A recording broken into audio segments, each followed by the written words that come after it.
বল পায়ে দেখালেন জাদু, মাথার খেলায় দেখালেন বুদ্ধিমত্তা, দলে প্রয়োজনে শতভাগ নিংড়ে দিয়ে বুঝিয়ে দিলেন নিজেদের শক্তিমত্তা।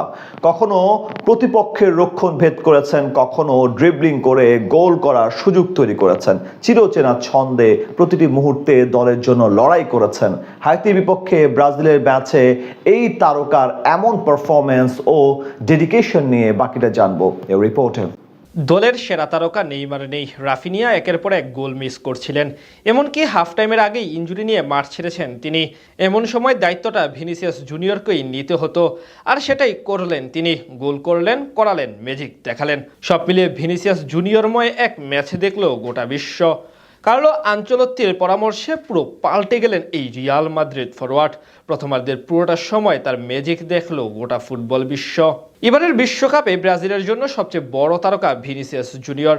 তার উপরেই অনেকাংশ নির্ভর করতে হবে ব্রাজিলকে, সেটা বেশ ভালো করেই জানেন ভিনিসিয়াস জুনিয়র।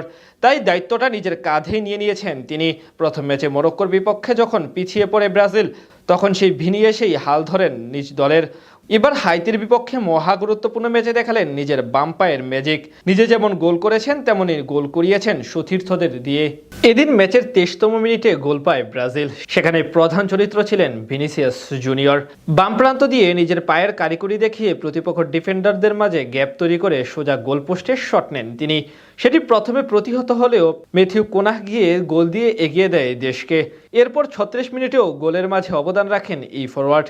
এবার ডি বক্সের মাঝামাঝি বল নিয়ে ফাঁকা জায়গায় খুঁজতে থাকেন তিনি।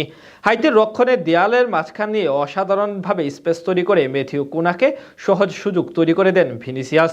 সেটি কাজে লাগাতে ভুল করেননি ম্যানিউ ফরওয়ার্ড, ফলে 2 গোলে এগিয়ে যায় ব্রাজিল। ম্যাজিক তখন পর্যন্ত অবশ্য আসলটা বাকি রেখেছিলেন ভিনিসিয়াস। প্রথমার্ধের নির্ধারিত সময়ে শেষ হওয়ার একেবারে শেষ মুহূর্তে নিজেই গোল করে ব্যবধান 3-0 করেন এই ফরওয়ার্ড। মাঝমাঠ থেকে তাকে উদ্দেশ্য করে দারুণ এক বল বাড়ান লোকেস পাকেতা। এদিকে হাইতির ডিফেন্ডারদের বোকা বানিয়ে ডি বক্সে ঢুকে পড়েন তিনি। এরপর শুধু গোলকিপারকে একা পেয়ে তাকে বোকা বানিয়ে অসাধারণ এক গোল করেন ভিনিসিয়াস। এমন পুরো ম্যাচে চলে ভিনিসিয়াস শো। ড্রিবলিং, বুদ্ধিমত্তা এবং গোল মেকিং সব দিক থেকে তিনি আজ পুরো মাঠে বিচরণ করেন।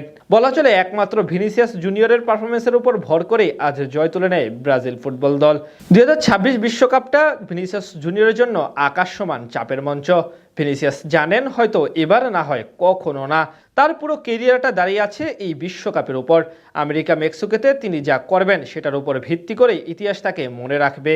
বলা হচ্ছে এবার বিশ্বকাপই হতে পারে ব্রাজিলের হেক্সা জয়ের চূড়ান্ত মিশন। সেই মিশনে এখন ভিনিসিয়াসের উপর নির্ভর করছে সবকিছু।